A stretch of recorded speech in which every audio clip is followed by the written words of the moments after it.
Hola, estimable estudiantado del curso de Literatura Costarricense e Identidad Nacional de la Universidad Estatal a Distancia. Mi nombre es Dalia Rojas Jiménez, una de las tutoras del curso. A continuación, voy a abordar en esta videoconferencia una de las lecturas que ustedes están realizando del escritor costarricense Max Jiménez. Esta lectura corresponde al cuento Con el Mosco, contenido en el libro El Jaúl.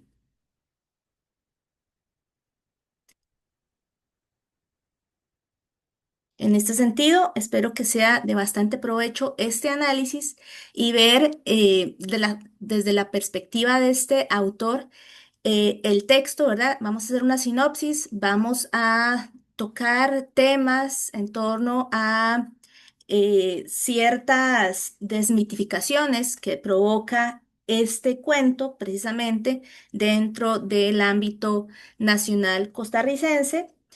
Em, Vamos a ubicar históricamente el texto también y vamos a realizar algunas conclusiones del tema. ¿De acuerdo?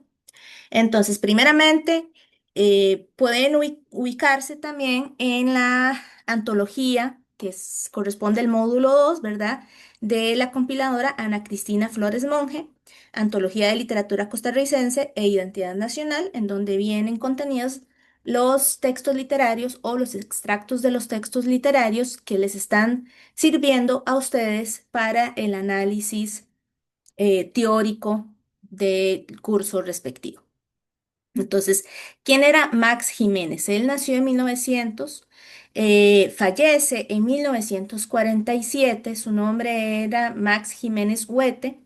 Él, además de ser escritor, don Max también fue una persona muy polifacética y muy fructífero en diversas artes, entre estas las artes plásticas, como en la pintura, grabados, escultura también, ¿verdad? Y al mismo tiempo, dentro de la obra escrita, tenemos ensayos, tenemos cuentos, ¿verdad?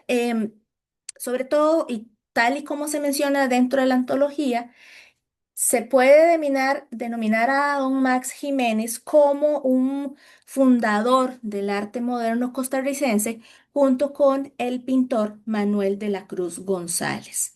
Él va a fungir como no tanto dentro de los vanguardistas, sino que se le va a asociar dentro del movimiento de lo nacionalista.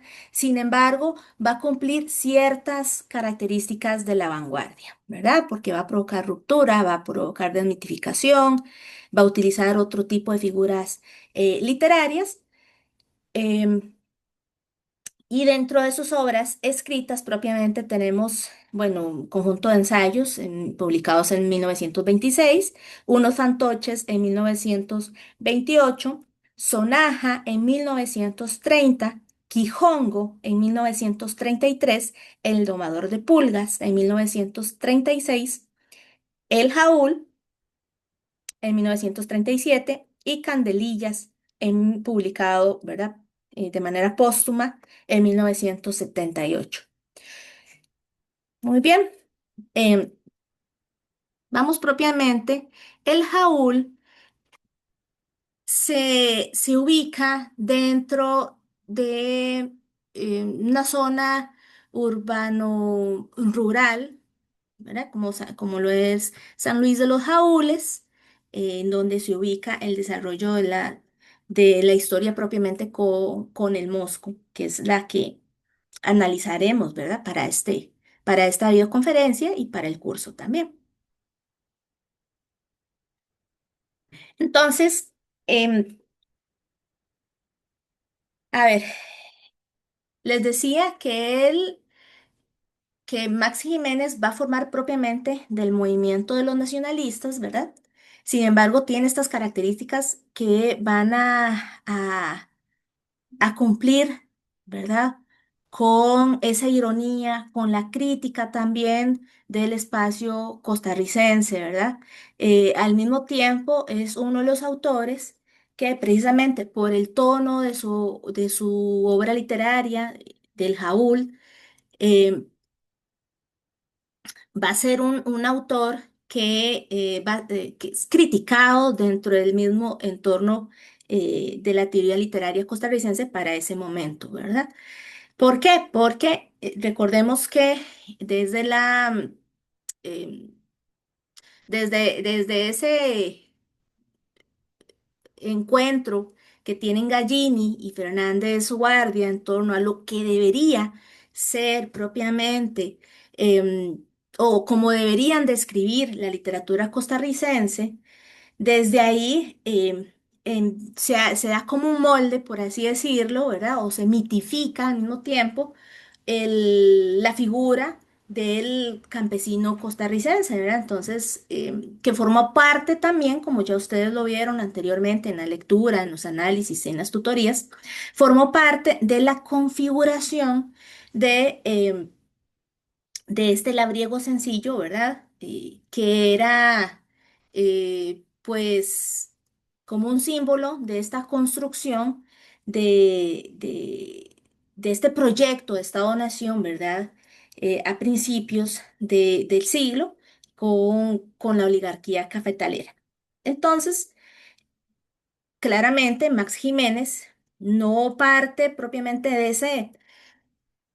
de esa polémica, ¿verdad? Esa disyuntiva que hubo dentro de los dos grandes representantes de la figura de la escritura costarricense, como Gallini y Fernández Guardia, sino que va a irrumpir y va a no a denunciar, sino a demostrar, a desmitificar, a visibilizar este otro tipo de campesino.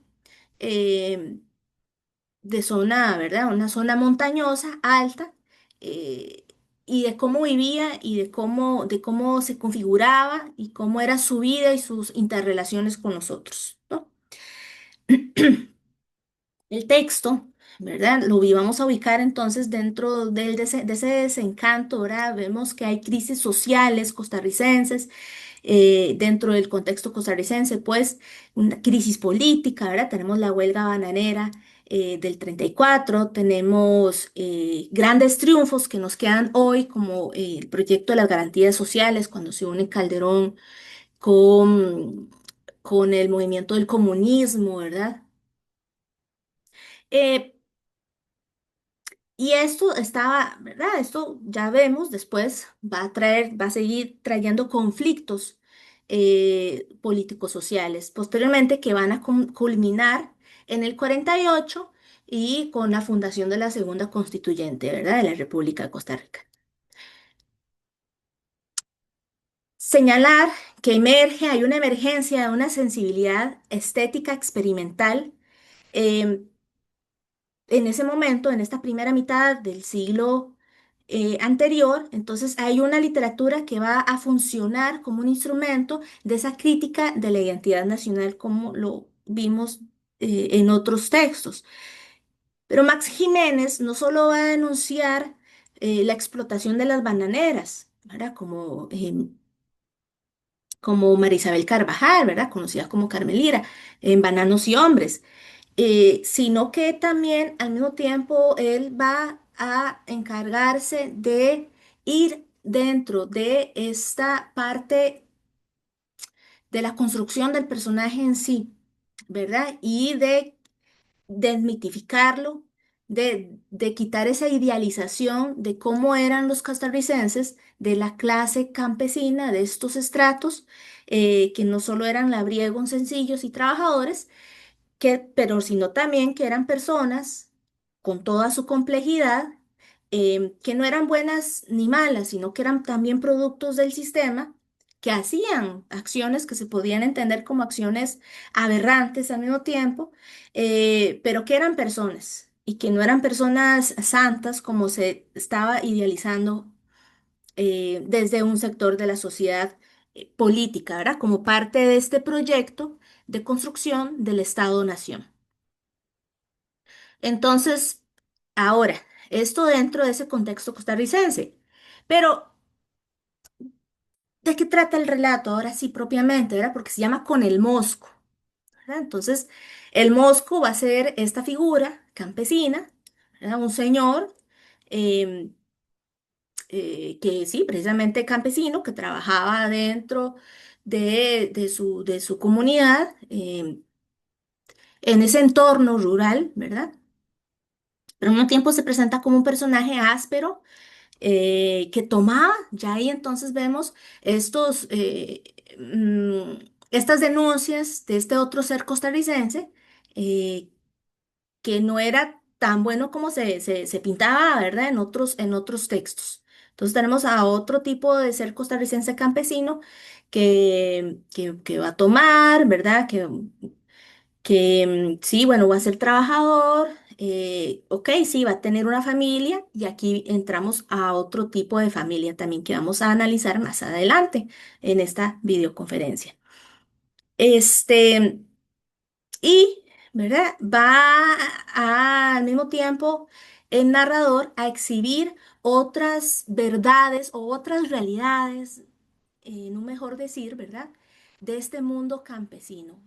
Que estas realidades, puntualicemos, van a convertirse en realidades incómodas, tanto para el lector de esa época como para la crítica, ¿verdad? La teoría literaria, em, para sus contemporáneos, ¿verdad? Para sus colegas, ¿verdad? Para sus pares. Propiamente esta lectura resultó muy incómoda en ese contexto y en ese momento, ¿verdad? Histórico de la literatura costarricense.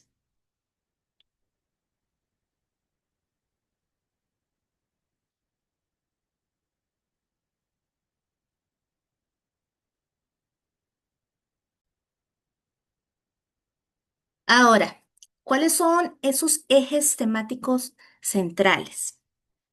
Muy puntualmente, bueno, hay bastantes ejes temáticos, pero más puntuales sería esa desmitificación del campesino, de lo que les he venido hablando, ¿verdad? En estos minutos, la desmitificación de la vida rural, la desmitificación de la familia desde la lógica binaria, y vamos a puntualizar acá que la lógica binaria viene siendo el sentido dado de la función biológica del hombre y la mujer, ¿verdad? Entonces, de cómo los órganos sexuales determinan la función social, ¿verdad? Entonces, cómo lo biológico determina lo social. Entonces, si nací con el órgano reproductor femenino, eso va a determinar mi función como mujer dentro de la sociedad y así en el caso del hombre.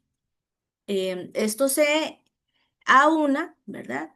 O se liga a una lógica también religiosa, que en este caso sería la cristiano-católica, que es la que rige el sistema costarricense o regía más en este momento de la primera mitad del siglo XX.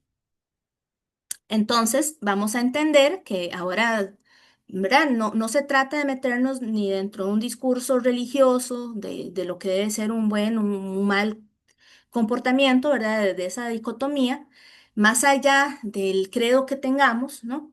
Vamos a entender cómo esa lógica va a implicar ese comportamiento social, más allá si estamos de acuerdo o no estamos de acuerdo, más allá de nuestro credo religioso, si se tiene o no, ¿verdad? Entonces tenemos que irnos a posicionarnos más bien desde la objetividad para tratar de entender lo que Max Jiménez estaba o construyó en un momento histórico determinado en esa sociedad costarricense.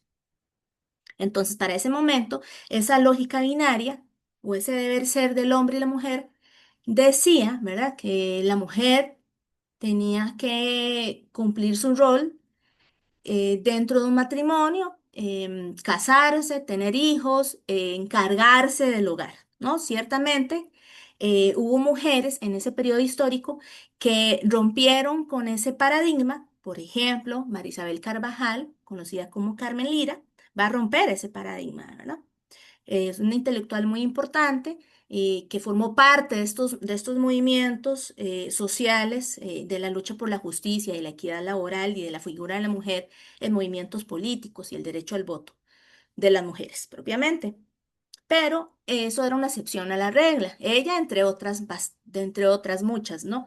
pero eran excepción. El discurso general, que forma parte del sistema patriarcal, decía que la mujer tenía que casarse, sí o sí. Ahora, paréntesis, ahora eso es una opción, no es el deber ser, no, no es que voy a rechazar o vamos a rechazar la idea del matrimonio como tal o de tener hijos, sino que ahora es una opción, se da esa opción a nivel social. En buena teoría, antes no era la opción, era la única, o se mostraba como un único camino, ¿no? Entonces, eso es lo que vamos a denominar esa lógica binaria, ¿verdad? De dos, eh, y del deber ser tanto del hombre como la mujer. Pero, en este texto con el Mosco hay una ruptura de esa lógica binaria. Y ya vamos al texto propiamente.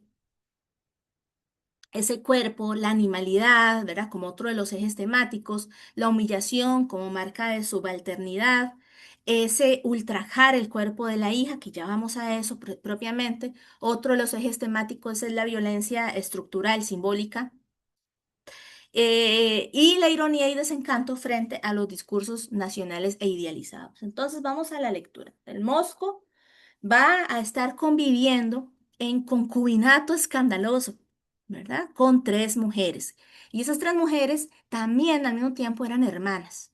Me explico, entonces, su familia, en una casa, ellos los conformaban el Mosco y las tres hermanas, Petra, Tina y Dulcerina.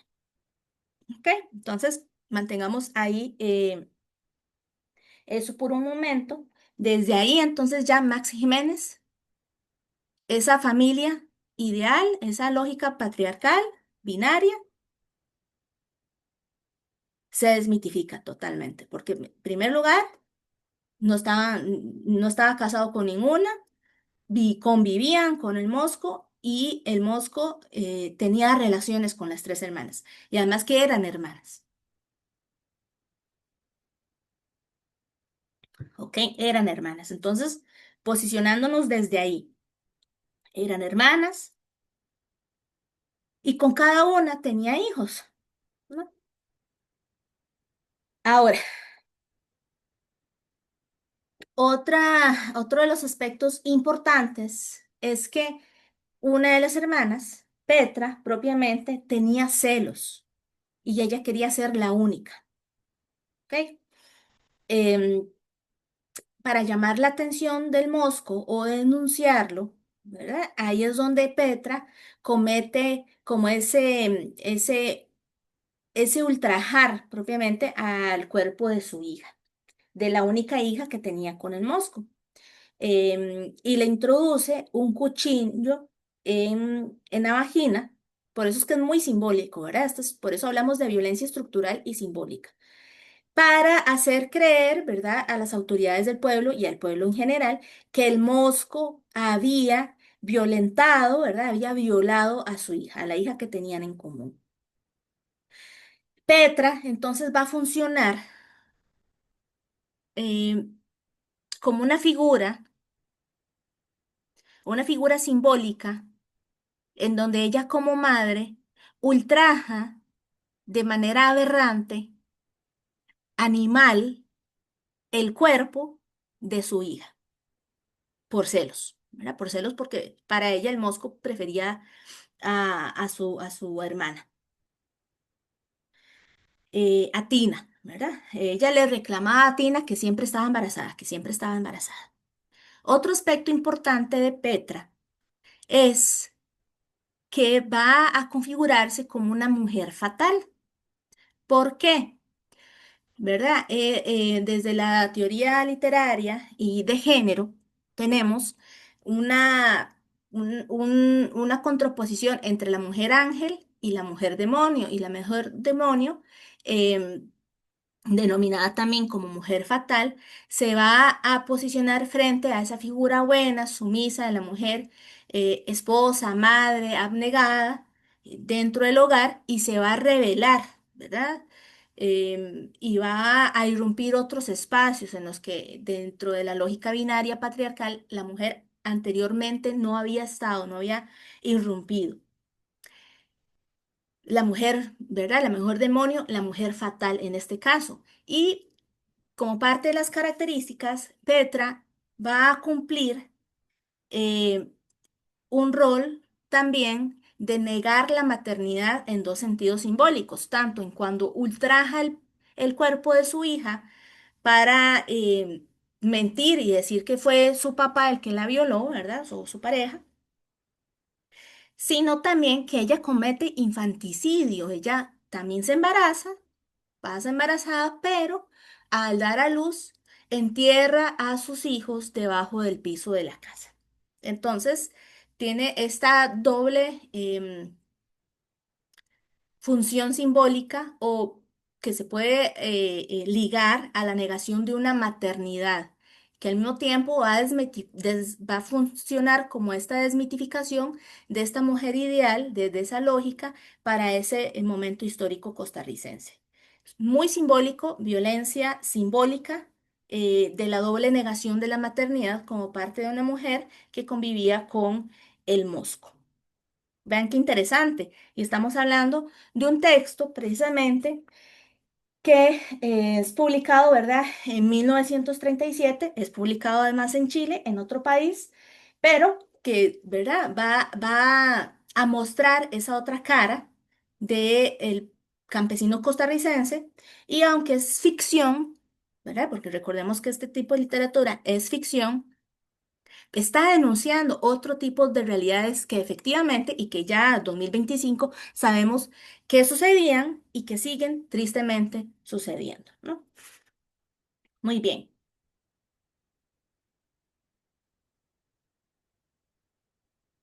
En, por ejemplo, en antología, para que nos ubiquemos ya a nivel propiamente del texto y vean y vivan y lean esta escena, al final de la página 100, principios de la 101.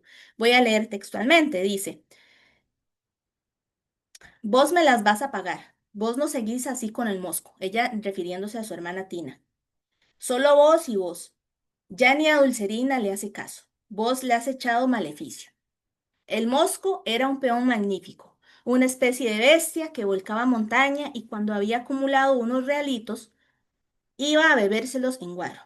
Pero era un buen compañero porque se los bebía con las tres. El mosco se aficionaba cada vez más a Tina y ya borracho decía, vos sos la mejor. Petra, en un ataque de rabia, se subió la enagua, se peló la panza y gritó, solo te gusta Tina. Ve cómo me tenés, bandido. Solo te gusta Tina y por suerte que Dulcerina está como muerta. Me la vas a pagar. El mosco no hizo caso y siguió prodigándose con Tina. Tenían que esconderse en el cañaveral por miedo a Petra. La Petra no resistió más. Llamó a su chiquilla, a su hija Graciela. Se la llevó lejos donde no pudieron oír sus gritos. De un empujón la tiró al suelo, le abrió las piernecillas flacas y costrosas y le hundió un cuchillo. Y aleccionó bien a la chiquilla, dándole golpes sobre lo que tenía que decir ante el político. El pueblo seguía a la Petra, que llevaba a la hijita casi arrastrando de la mano, con el bracito torcido y dejando en el camino gotas de sangre que caían del sexo herido. Tina, la hermana de Petra, gritaba, es mentira, es mentira. Yo conozco bien a esa condenada de mi hermana. En la jefatura, Petra le dijo a la chiquilla, habla, habla, contale al político lo que te hizo el mosco. Y la chiquilla, el mosco me persiguió. Yo salí corriendo y corriendo río abajo hasta que me cayó encima. Me arrancó la enagua y me abrió durísimo las piernas. Estaba como loco de borracho. El político se tapó la cara y dijo, cállese, cállese, no diga más. ¿Verdad? Esa es esa parte simbólica que se refleja dentro del texto literario, propiamente de la desmitificación de la mujer ángel, ¿verdad? De la mujer campesina ángel, de esposa sumisa y madre abnegada, ¿verdad? Entonces, esta doble negación de la maternidad, tanto lo que le hace a su hija, a su hijita, como cuando tiene hijos y los entierra debajo del piso de su casa.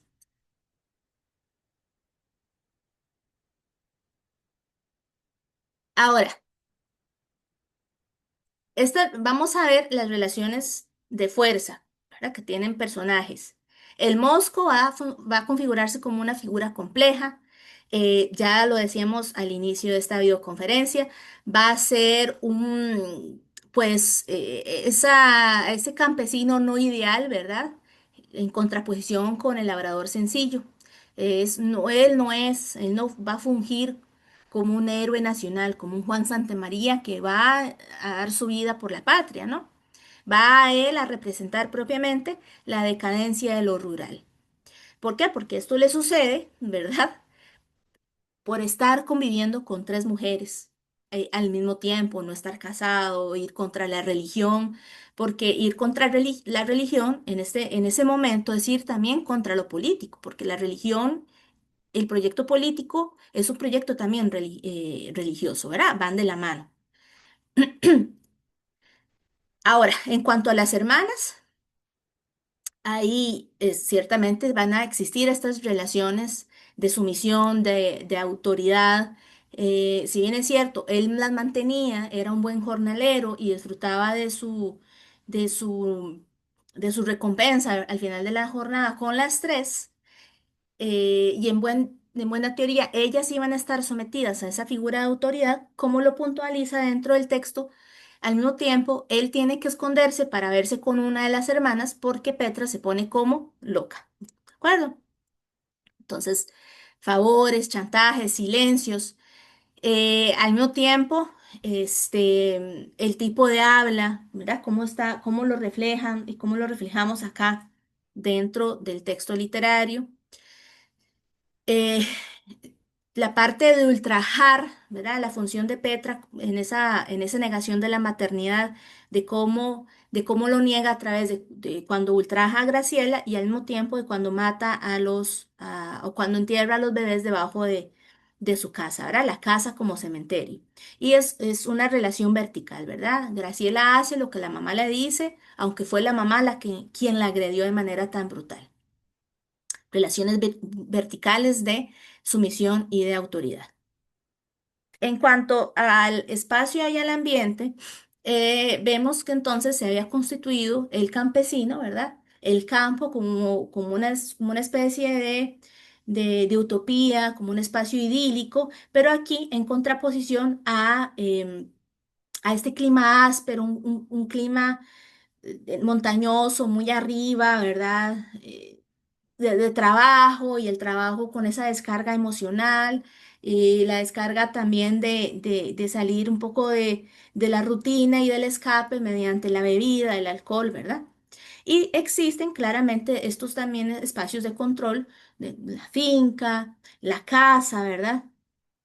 Y vemos que al mismo tiempo lo sensorial, estas figuras, cuando lleva arrastrando a su hijita, ¿verdad? La sangre gotea, ¿verdad? Eso va a constituir una verosimilitud crítica al mismo tiempo de ese espacio, de ese entorno campesino que Max Jiménez va a denunciar o va a criticar, ¿verdad? El Jaúl y con el Mosco propiamente va a fungir como esa crítica a un entorno idealizado, ¿verdad? Que idealizaron la oligarquía capitalera como parte de su proyecto Estado-Nación.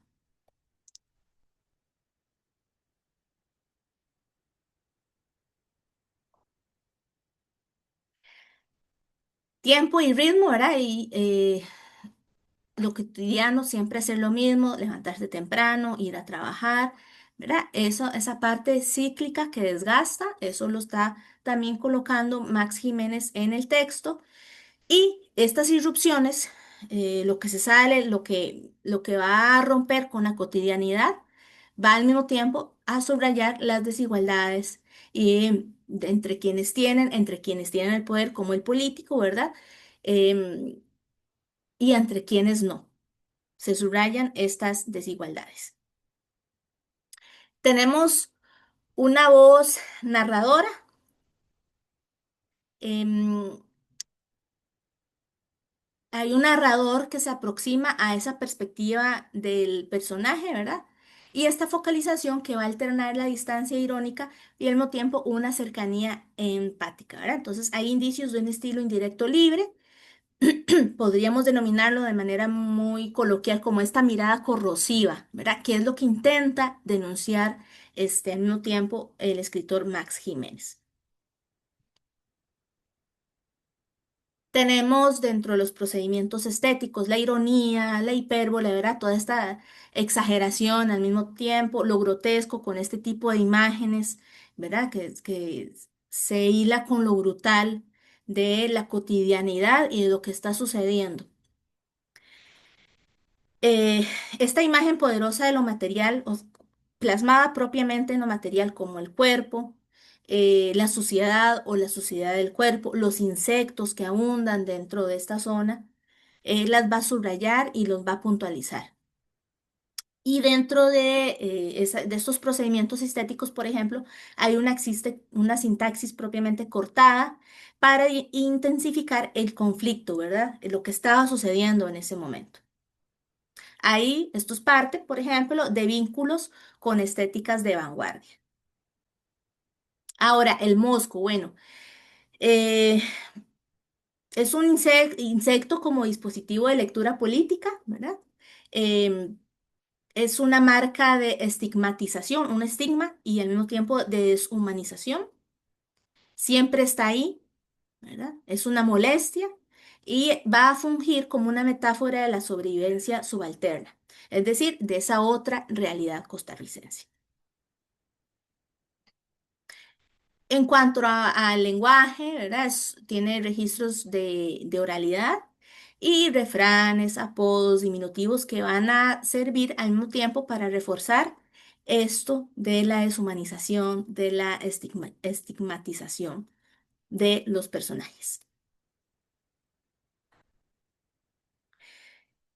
Hay una denuncia, ¿verdad? De las desigualdades tanto de los estratos sociales, lo que podemos conocer como las clases sociales, em, de etnias, de género, la marcación de género, del deber ser de la mujer. Ahí están esas denuncias ahí. Y también se visibilizan estas violencias normalizadas dentro de la vida rural, que eran normalizadas, pero que no, de las cuales no se discutían. Entonces aquí es cuando el texto va a interpelar, es decir, va a tratar de decirle al lector, vea, esto sucede también, ¿verdad? Es un ejemplo, pero sucede, incomódese, ¿verdad? Vea otras realidades, son crudas y grotescas. Bien, ahora, dentro de las conclusiones, tenemos que Max Jiménez fue un artista multifacético, un artista que tal vez su obra literaria para ese momento histórico-político no fue o fue criticado o fue tal vez excluido, recuperándose a posteriori. Sin embargo, fue un artista que indiscutiblemente trató de visibilizar otro tipo de realidades mediante la utilización de la desmitificación de otras figuras como era la ironía, de lenguajes coloquiales, ¿verdad? De símbolos. Pero propiamente un texto para 1937 en donde una mujer venga y ultraje a su hija con un cuchillo, le abre las piernas y la ultraja con un cuchillo, obviamente es un texto que va a resultar claramente muy, muy grotesco y la sociedad costarricense para ese momento no lo iba a tomar a bien. Entonces, y al mismo tiempo, ¿verdad? Ese círculo de escritores lo mantenían a un lado, ¿verdad? Por el tono con la que escribía ciertos textos. Sin embargo, ¿verdad? Es un artista que también se desempeña en las artes plásticas, en el grabado, y es reconocido también desde esos otros sectores. Ahora, ¿cuál es la importancia actual del texto? Bueno, la importancia actual del texto es que nos va a servir como un recordatorio que la literatura no solo sirvió en la primera mitad del siglo XX para construir o como un instrumento que ayudó a constituir una imagen idílica del ser histórico costarricense como parte de ese proyecto del Estado-Nación, sino que también hubo otro tipo de literatura que denunciaba situaciones políticos, sociales, de desigualdades de ciertos sectores que también seguían invisibilizados.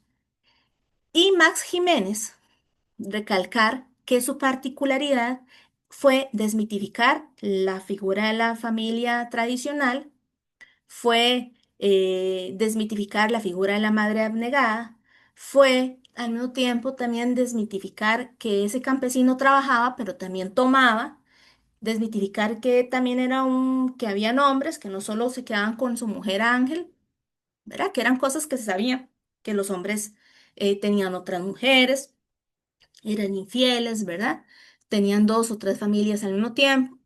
Em, También denunciaba, ¿verdad? Ese ir contra ese proyecto político religioso, a el estar al convivir dentro de un concubinato, ¿verdad? Escandaloso, con tres mujeres que al mismo tiempo eran tres hermanas, ¿verdad? Entonces, la importancia del texto actual es analizarlo desde estas otras perspectivas de la desmitificación, cómo él utiliza el lenguaje para mostrar mediante figuras estéticas, esa otra realidad que para 1937 existía y de la cual no se mostraba en otros textos literarios em, u otras aristas, ¿verdad?, de las artes. Y con esto concluimos esta videoconferencia enfocada propiamente en el texto con el mosco de Max Jiménez Huete, ¿verdad? Un autor escritor, artista muy prolífico, que en su momento fue criticado y que ahora, en la actualidad, pues tratamos de puntualizar la importancia de su obra. Muchas gracias y nos vemos en la próxima edición.